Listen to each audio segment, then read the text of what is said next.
আমি এখন যাচ্ছি ছোট ভাইয়ের বাসায়। তো চলেন ওখানে গিয়ে আমরা সবাই কি কি করলাম, কি কি খাবো, ওর বউ আমাদের জন্য কি কি রান্না করলো সবকিছু শেয়ার করব।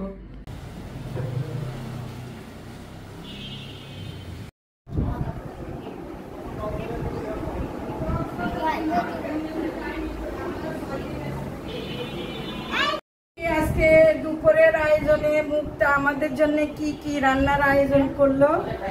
এটা সিম ভর্তা, বেগুন ভর্তা, এটা কিসের ভর্তা না জানি, শুটকি দিয়ে হয়তো। তারপরে এই যে ডাল,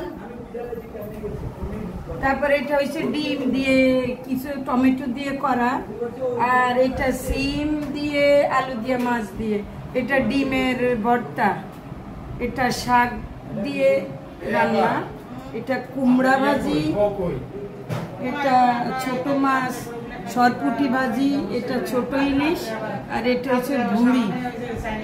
এই আজকে দুপুরের এই আয়োজন, আমরা সবাই খাওয়া দাওয়া করবো।